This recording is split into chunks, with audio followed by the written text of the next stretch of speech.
जय हिंद, जय भारत, राधे राधे, जय Shri Ram. Science study point Amethi में आप सभी का स्वागत है। और आज हम लेकर आए हैं वैद्युत प्रतिरोध या चालक में उत्पन्न प्रतिरोध के बारे में। ओम का नियम हमने पिछले वीडियो में आपको बताया था और आज हम चालक में उत्पन्न प्रतिरोध के बारे में बताएंगे। तो बच्चों देखिए, सर्वप्रथम प्रतिरोध होता क्या है। जब किसी भी चालक अथवा तार, ठीक है, कोई भी तार है और चालक है, उसमें जब धारा प्रवाहित की जाती है तो धारा प्रवाहित करने पर चालक या तार का एक गुण होता है कि वह धारा के प्रवाह में अवरोध उत्पन्न करता है और उस धारा के प्रवाह में चालक के द्वारा जो वह अवरोध उत्पन्न किया जाता है वही उस चालक का प्रतिरोध कहलाता है। ठीक है, तो देखिए समझाते हैं आपको। जैसे ये कोई तार है या चालक है और इस चालक में यदि हम इसमें धारा प्रवाहित करें, धारा आई प्रवाहित करें, तो धारा आई प्रवाहित करेंगे, इनके सिरों के बीच विभवांतर आपका V होगा। ठीक है, तो धारा प्रवाहित करने पर इस चालक में चालक का यह गुण है, इस चालक में चालक का एक गुण होता है। ठीक है, और जिस गुण के कारण धारा के प्रवाह में क्या उत्पन्न होता है, एक अवरोध उत्पन्न होता है। इस धारा के प्रवाह में जब यह धारा आगे की ओर बहती है तो इसमें एक अवरोध उत्पन्न होता है। किसके द्वारा? चालक के द्वारा। ठीक है, एक अवरोध उत्पन्न होता है और वह अवरोध का गुण ही चालक का प्रतिरोध कहलाता है। वह गुण ही क्या कहलाता है?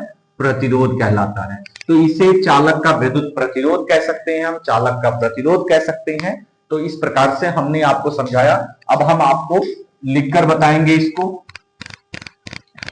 देखिए, प्रतिरोध या चालक का प्रतिरोध किसे कहते हैं? किसी चालक का वह गुण, किसी चालक का वह गुण जिसके कारण, वह गुण जिसके कारण चालक में धारा के प्रवाह में, धारा के प्रवाह में अवरोध उत्पन्न होता है, अवरोध उत्पन्न होता है, उत्पन्न होता है, उसे चालक का प्रतिरोध, चालक का प्रतिरोध या वैद्युत प्रतिरोध कहते हैं, या वैद्युत प्रतिरोध कहते हैं, कहते हैं। लीजिए, हमने चालक का प्रतिरोध या वैद्युत प्रतिरोध की परिभाषा बताई है। ठीक है, चालक का जो प्रतिरोध होता है उसे R से प्रदर्शित करते हैं। चालक के प्रतिरोध को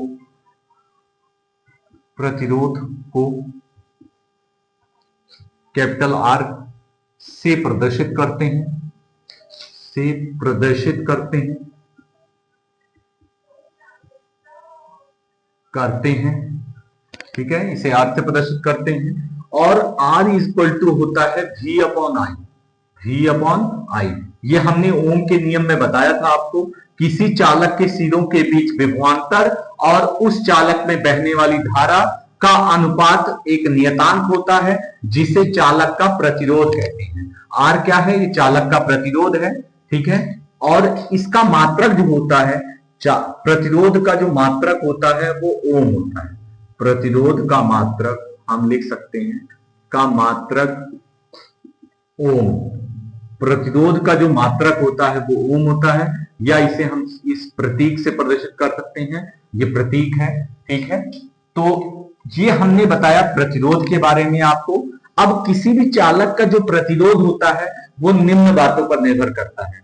चालक का प्रतिरोध, चालक का प्रतिरोध, का प्रतिरोध निम्न कारकों पर निर्भर करता है, निम्न कारकों पर निर्भर करता है, निर्भर करता है। वे सभी कारक क्या हैं? तो फर्स्ट कारक आप नोट कर लेंगे। पहला कारक है आपका चालक की लंबाई, चालक की लंबाई। तो किसी भी चालक का जो प्रतिरोध होता है वो चालक की लंबाई पर निर्भर करता है। किस पर निर्भर करता है? चालक की लंबाई पर। तो किसी भी चालक का जो प्रतिरोध होता है वो चालक की लंबाई पर निर्भर करता है। और दूसरा, सेकंड, चालक के क्षेत्रफल पर निर्भर करता है। तीसरा, उस चालक के पदार्थ पर निर्भर करता है। और चौथा है कि उस चालक में जो आप ताप देंगे, टेम्परेचर जो होगा, उस पर भी चालक का तार का प्रतिरोध जो है निर्भर करता है। तो देखिए, फर्स्ट एक एक करके हम आपको सबके बारे में क्लियर आपको बताएंगे। तो किसी चालक का जो प्रतिरोध होता है वो फर्स्ट कारक चालक की लंबाई पर निर्भर करता है। देखिए, चालक का प्रतिरोध चालक की लंबाई पर किस प्रकार निर्भर करता है? तो आप लिखेंगे किसी चालक का प्रतिरोध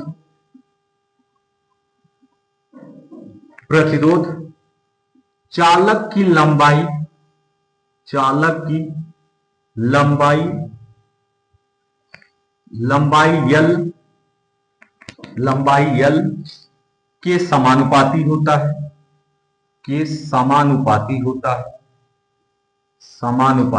है। लीजिए, हम दिखाएंगे प्रतिरोध जो होगा वो समानुपाती होगा चालक की लंबाई पर। इसे हम इक्वेशन 1 या समीकरण 1 दिखाएंगे। नेक्स्ट, सेकंड कारक कौन सा है? सेकंड कारक है इसका चालक का क्षेत्रफल।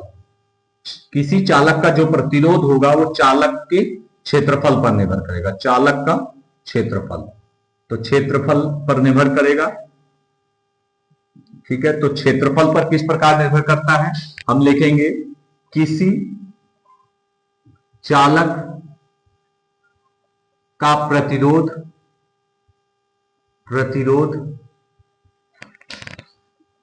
चालक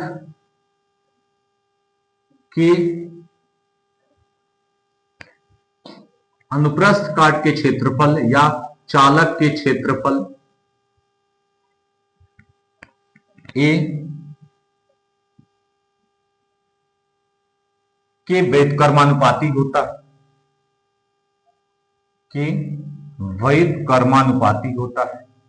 व्युत्क्रमानुपाती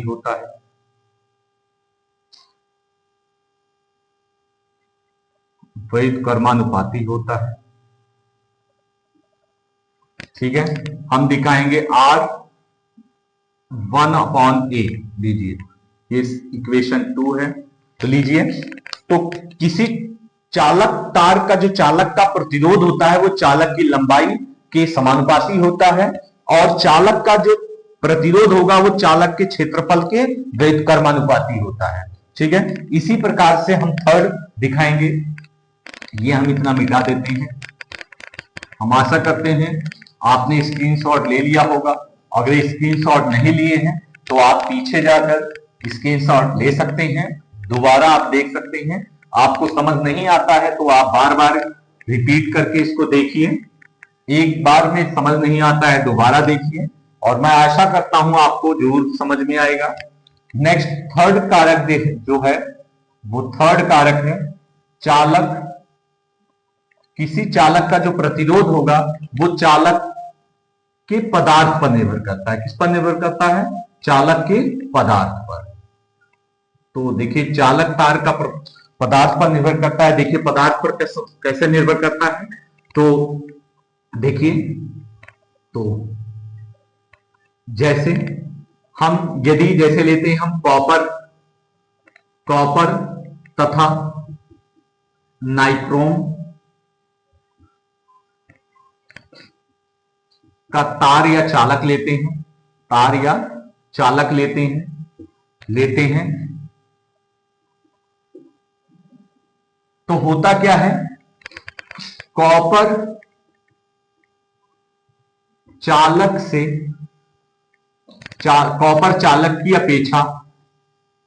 की अपेक्षा नाइक्रोम चालक का प्रतिरोध 60 गुना अधिक होता है। कितने गुना अधिक होता है? 60 गुना अधिक होता है, अधिक होता है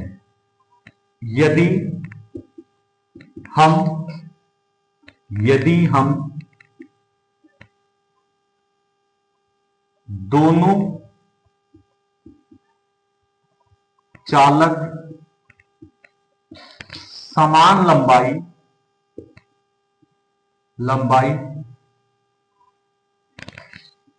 तथा समान व्यास के लें तो, समान व्यास के लें तो,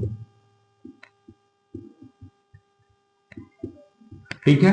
हमने लिखा, देखिए किसी चालक तार का जो चालक का प्रतिरोध होता है वो चालक के पदार्थ पर भी निर्भर करता है, ठीक है। जैसे कि यहां पे हमने कॉपर का चालक ले लेते हैं या नाइक्रोम का चालक ले लेते हैं और हम उन दोनों चालकों की समान लंबाई ले लेते हैं, समान व्यास के, समान लंबाई समान व्यास के दोनों चालक ले रहे हैं, ठीक है, समान लंबाई और समान व्यास के। लेकिन कॉपर चालक की अपेक्षा नाइक्रोम चालक का प्रतिरोध जो होगा वो 60 गुना अधिक होता है। तो इसका मतलब यह है किसी चालक तार का प्रतिरोध जो होता है वो चालक के पदार्थ पर निर्भर करता है, ठीक है। नेक्स्ट हम फोर्थ कारक बताएंगे, चालक के ताप पर। आप देखिए चालक के ताप पर भी निर्भर करता है तार का प्रतिरोध या चालक का प्रतिरोध।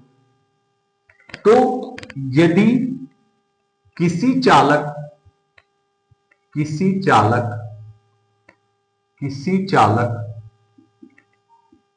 का ताप बढ़ाने पर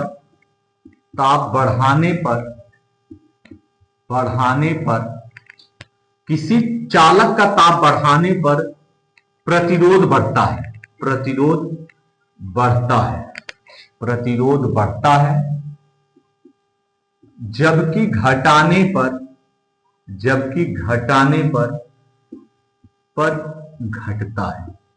घटता है, ठीक है। तो यदि हम चालक का ताप बढ़ाएंगे तो प्रतिरोध बढ़ेगा और चालक का ताप घटाएंगे तो उस चालक का प्रतिरोध क्या होगा? घटेगा।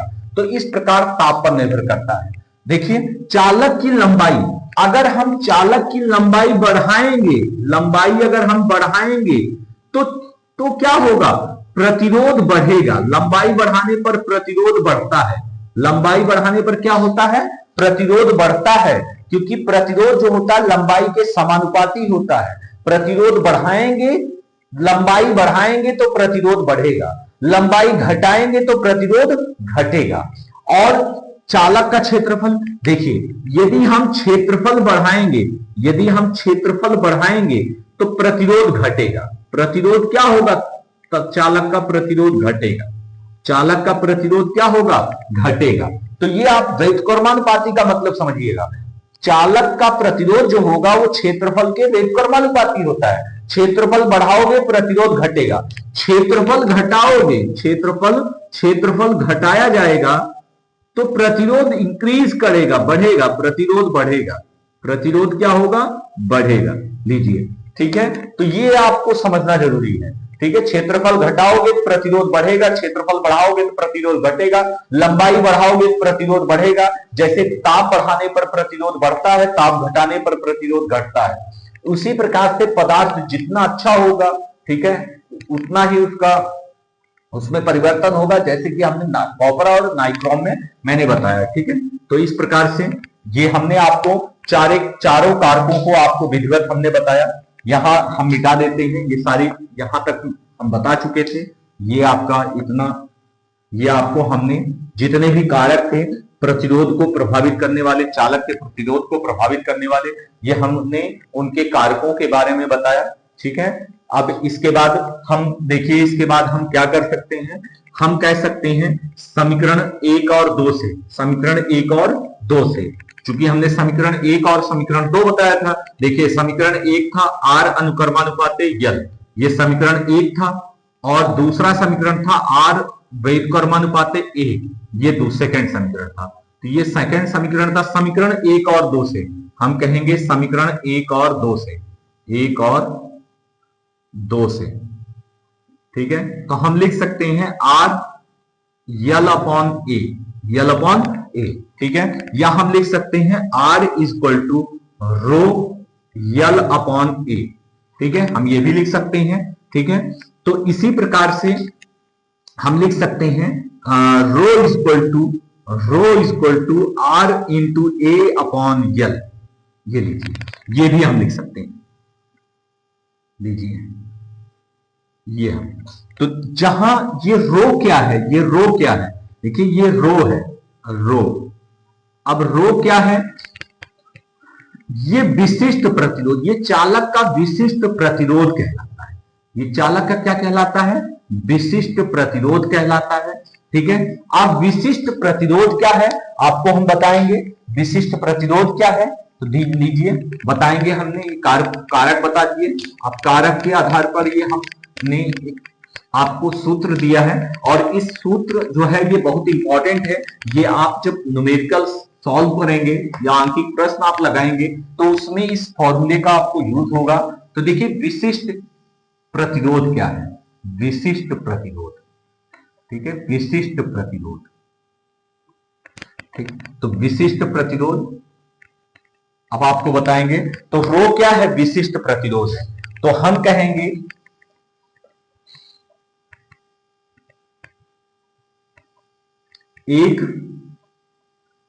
एक मीटर लंबे व 1 मीटर स्क्वायर, हम स्टार्टिंग से लिखते हैं, किसी चालक का विशिष्ट प्रतिरोध, किसी चालक का विशिष्ट प्रतिरोध, विशिष्ट प्रतिरोध 1 मीटर लंबे व 1 मीटर स्क्वायर क्षेत्रफल वाले चालक में उत्पन्न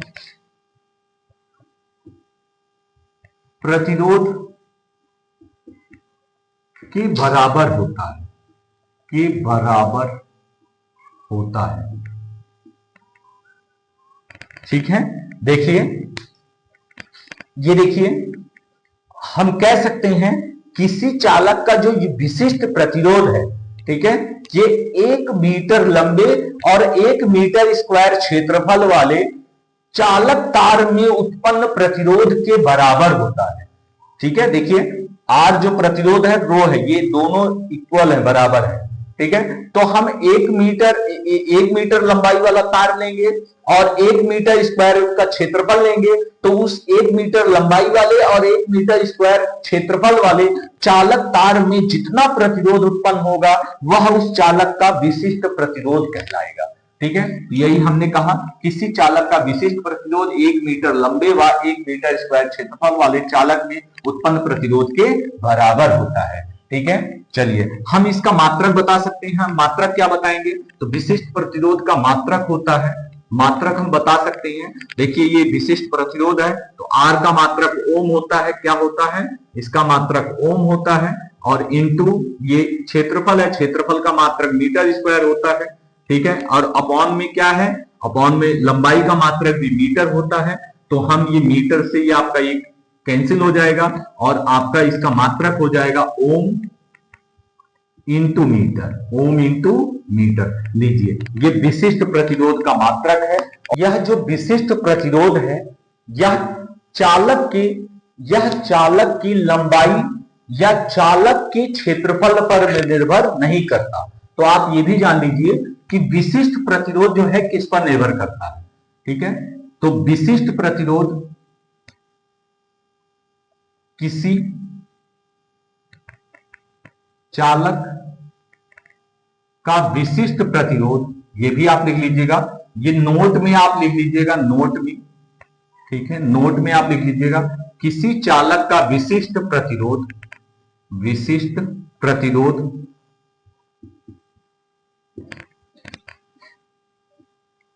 चालक की लंबाई तथा क्षेत्रफल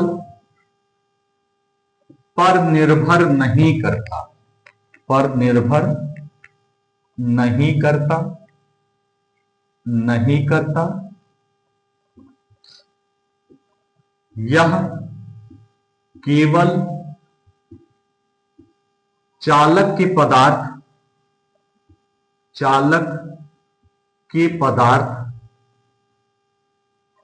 तथा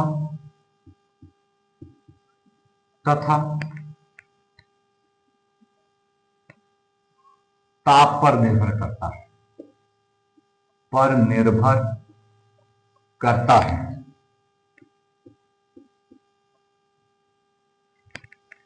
तो ये आप बात याद रखिएगा, किसी चालक का विशिष्ट प्रतिरोध चालक की लंबाई व उसके क्षेत्रफल पर निर्भर नहीं करता, वह केवल चालक के पदार्थ और उसमें ताप पर निर्भर करता है। ये नोट में आप याद रखिएगा। धन्यवाद।